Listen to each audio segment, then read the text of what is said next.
দেশের জাতীয় মাছ ইলিশকে ঘিরে আসছে বড় পরিবর্তন। প্রথমবারের মতো বাংলাদেশে বাণিজ্যিকভাবে উইন্ডোর পরিবেশে কৃত্রিম ইলিশ চাষ শুরু করার উদ্যোগ নিয়েছে প্রাণ আরএফএল গ্রুপ।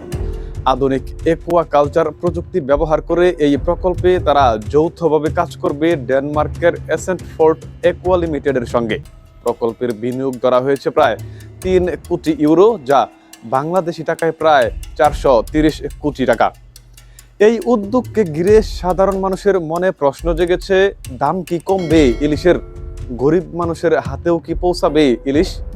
পদ্মা মেঘনার ইলিশের মতো স্বাদ কি পাওয়া যাবে এই ইলিশে? ইলিশ শুধু একটি মাছ নয়, বাংলাদেশের আবেগ ও ঐতিহ্যের প্রতীক। দেশ বিদেশে এর জনপ্রিয়তা ব্যাপক। বিশেষ করে মধ্যপ্রাচ্য, ইউরোপ, আমেরিকা, কানাডা ও অস্ট্রেলিয়ায় থাকা প্রবাসী বাংলাদেশিদের কাছে ইলিশের চাহিদা ক্রমেই বাড়ছে।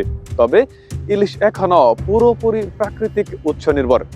নদীর গতিপথের পরিবর্তন, পরিবেশগত চাপে প্রজননের ব্যাহত হওয়া এবং মৌসুমী নিষেধাজ্ঞার কারণে রপ্তানি ও সরবরাহ সীমিত থাকে।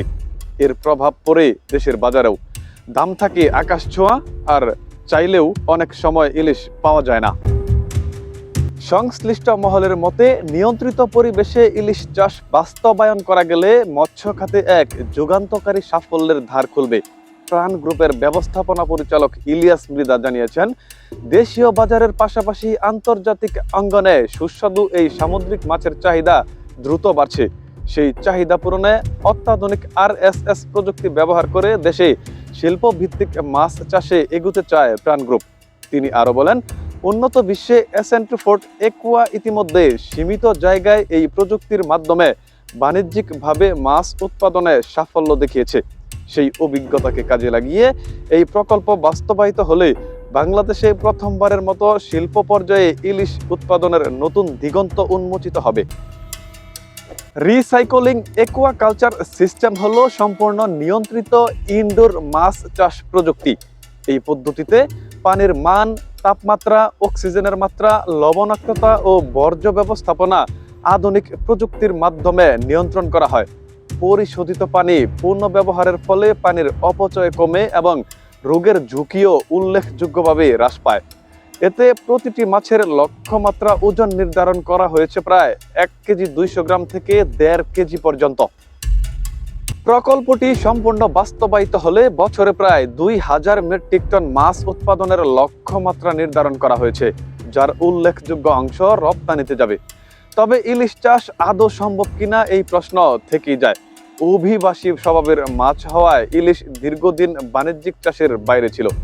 যদিও সাম্প্রতিক সময়ে বাংলাদেশ, ভারত ও মিয়ানমারে নিয়ন্ত্রিত পরিবেশে ইলিশ পালনের পরীক্ষামূলক গবেষণা চলছে, এখনো বৃহৎ পরিসরে বাণিজ্যিক উৎপাদন বিরল।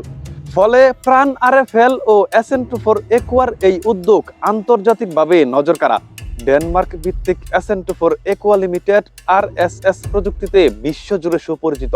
তাদের সহযোগী প্রতিষ্ঠান মেরিস্কো এপিএস 2016 সাল থেকে বাংলাদেশ সহ বিভিন্ন দেশে মাছ চাষ প্রযুক্তি প্রকল্পে কারিগরি সহায়তা দিচ্ছে। প্রতিষ্ঠানটির প্রতিনিধি ডক্টর জেমস ওলেসন জানান, ডেনিশ সরকারের গ্যারান্টিযুক্ত অর্থায়নে বাংলাদেশে আরএসএস ভিত্তিক মাছ চাষ প্রকল্প বাস্তবায়নে তারা সম্পূর্ণরূপে প্রস্তুত।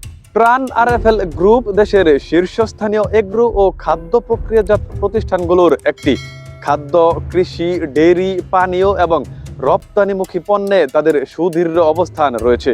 নতুন এই মাছ প্রকল্পের মাধ্যমে উচ্চ মূল্যের সামুদ্রিক মাছ উৎপাদন ও রপ্তানি খাতে প্রবেশের পরিকল্পনার কথা জানিয়েছেন প্রাণ গ্রুপের ব্যবস্থাপনা পরিচালক Ilias Mridha. Muktakin Hussain, the legend news.